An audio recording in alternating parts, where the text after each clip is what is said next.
ধন্যবাদ। এই পর্যায়ে বক্তব্য নিয়ে আসছেন আমরা অন্তর্বর্তীকালীন সরকারকে উদাত্ত আহ্বান করব, আমরা এই দেশের 90% জনগণের লেনদেন নিয়ে এই ক্ষমতার চেয়ারে বসেছেন।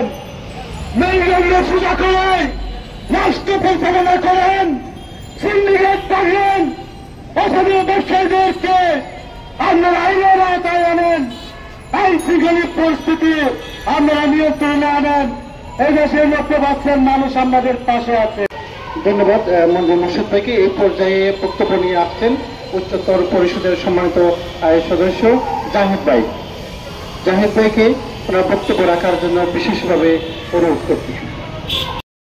কথা শোনার জন্য তোমরা তৈরি আছো, তোমরা আছো বদলি বাণিজ্য নিয়ে। আমরা দেখেছি, আমরা শুনেছি বিভিন্ন অথেন্টিক সোর্স থেকে এখনো নাকি। ধন্যবাদ। এই পর্যায়ে বক্তব্য নিয়ে আসছেন গণ অধিকার পরিষদের বিপ্লবী সাধারণ সম্পাদক জনাব রাশেদ খান। বন্ধ হয় নাই সুনামগঞ্জের এসপি আনোয়ার হোসেন, তাই তো? আনোয়ার হোসেন গতকাল ভিডিও দেখেন নাই? বিমান ভাড়া কমাও, প্রবাসীদের বাঁচাও, আর উজাড়ে ধারো, সাধে দর্শন করো, আর হচ্ছে উজাড়ে ধারো। এই যে নাটক, এই নাটক কিন্তু জনগণ বুঝে ফেলিয়েছে। আমি গতকাল সরকারকে বলেছি, আপনাদের অবস্থান স্পষ্ট করুন।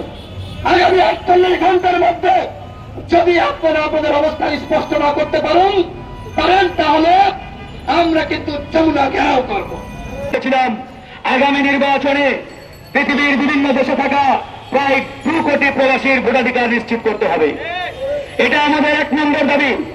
তারা পৃথিবীর নানান দেশে রক্ত ঘাম ঝরিয়ে এই বাংলাদেশের রেমিটেন্স পাঠায়, সেই রেমিটেন্সের টাকায় এই বাংলাদেশ চলে। সুতরাং তাদের সেই অধিকার রয়েছে বাংলাদেশের নির্বাচনে ভোটাধিকার প্রয়োগ করার। সেই ভোটাধিকার প্রয়োগ করার ভোটাধিকার নিশ্চিত করলে হবে না, তাদের জন্য পার্লামেন্টে আসন সংরক্ষিত করতে হবে। আজকে সংসদে নারীদের জন্য 50টি আসন সংরক্ষিত আছে।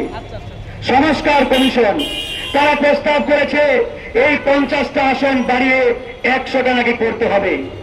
এই সংস্কার কমিশনগুলোকে বলতে চাই, একই সাথে কেন বলতে পারলেন না পৃথিবীর বিভিন্ন দেশে 2 কোটির উপরে প্রবাসী রয়েছে, তাদের জন্য 5 কিংবা 10% আসন বরাদ্দ করা হোক, সংরক্ষিত করা হোক।